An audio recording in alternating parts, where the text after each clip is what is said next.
servir.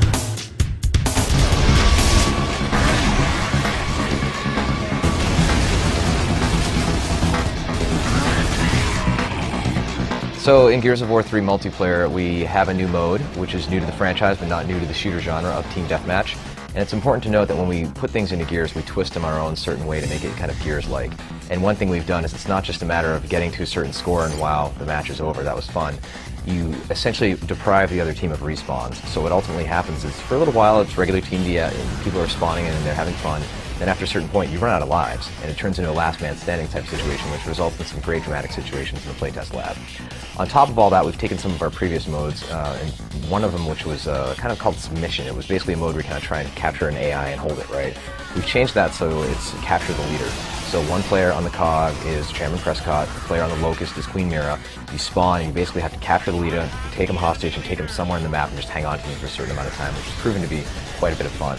On top of it all, we used to have modes like Annex, where it was kind of a territory control mode and things like that, and it kind of was a little fuzzy as far as what the rules were. We've consolidated and changed that and modified it and streamlined it into a mode that's essentially a territory-based mode where it's King of the Hill. So find the circle, hold it, sap it to the points, get a certain percentage point to win, and then it moves to another location, which has provided some very strategic and fun matches for us. So the weapons, of course, are one of the great things people love about Gears of War, and we've added in a sawed-off double-barrel shotgun. And this gun is really like it's a cone of death in front of you. If you go more than a few feet away from somebody, it doesn't do too much damage. But you can actually catch 2 to 3 people in your spread and jib them immediately, which is amazingly gratifying. We wanted a new assault rifle, and so that's where we came up with the Retro Lancer, sort of the Lancer pre the Emergence Day. So it's like when the humans were fighting humans. It's got a traditional bayonet. It's got an awesome charge. You can charge into somebody and throw them like a bale of hay, which is fun. But also to the novel like the Digger, where you can actually shoot a grenade underground and it pops up behind cover and flushes people out of cover. To the new heavy like the One Shot, which is this really heavy sniper that can blow through a Mauler with his shields with a single shot. So we had the full gamut from and then we even did things like changing the pistol, like the Gorgon pistol went from being sort of this burst fire and single fire to now in its sort of the next incarnation, it's actually a submachine gun. So it's really good for meat bagging meat bagging and using the Gorgon. On top of that, we have the Hammer Burst returning. It's semi-automatic.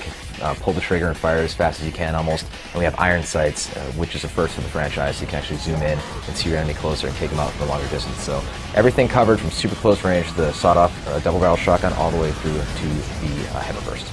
Well, there's lots of new stuff you can do in terms of abilities in Gears of War 3. I mean, there's the mantle kick, which is a way of kind of rewarding the aggressor when 2 people are on the same piece of cover, just on opposite sides. You can actually mantle into them and knock them and get a shot off.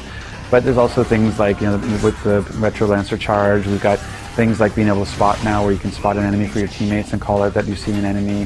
The new TACOM has new things you can see. You can actually spot, go to a new map and find it where the power weapons are going to spawn right away. There's all kinds of sort of layers we've added into the core gameplay, which just made it that much easier to play in terms of a new player coming to it, but also even deeper too for core players. And then on top of all of that, what we've done is we've added our executions in a way that we wanted them to be unlockable. We wanted them to be something you earn for prestige and that you use to gain extra experience. And by doing that, we decided to have people earn them back. So we basically pulled all the executions away, and then you unlock them as you use particular weapons. But what it does mean is that every weapon has its own unique execution now, unlike Gears 2, where there's kind of hit or miss. So some of the characters we have that are playable in multiplayer, we haven't really announced the final set as far as the actual number of them. You can play as the Locust Queen in multiplayer now. She's gone from kind of her regal type of dress to like battle armor now, and she's in there with everybody else kicking butt. Females are very well represented in this game now. You have Anya, who of course was the dispatcher previously in the game, and now she's a tough soldier, seeing as it's been 18 months since the last game. You also have Sam Byrne, who's another really, really tough female, kind of has a slightly darker complexion, has a little bit of an attitude, voiced by Claudia Black, of course, who's just a wonderful voice actress.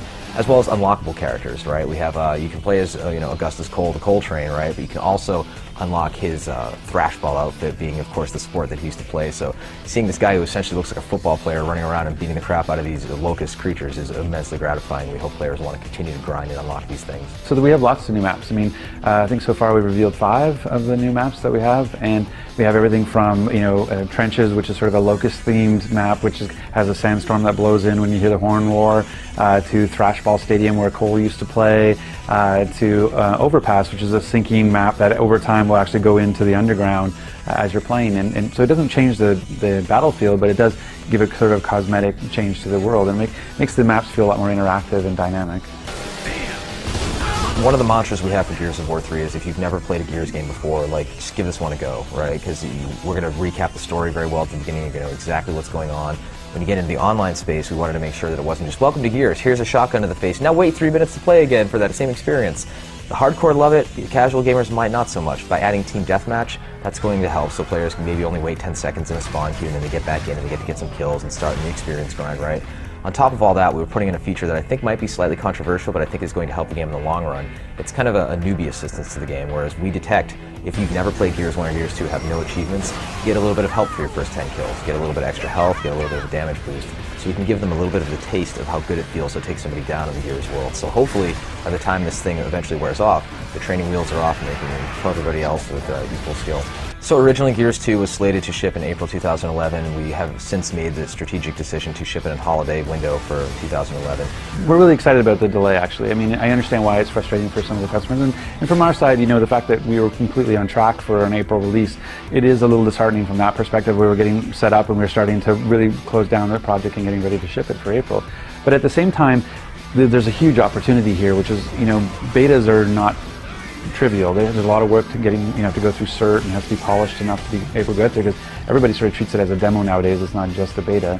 And so to have a highly polished beta and have enough time to get fan reaction so that you can incorporate that reaction into it, it takes a lot of work and it takes time. And so that extra 5 months, you know, in that time period, we're going to be able to do that, and not only do it, but I'll do it on top of dedicated servers so that we can actually really test the scalability and are the data centers in the right place, are we in the right place globally, all that kind of stuff. So we're really looking forward to having, you know, this really polished multiplayer experience when Gears 3 ships. Game is coming out holiday 2011. Haven't locked down a specific date, but it's of course exclusively on Xbox 360.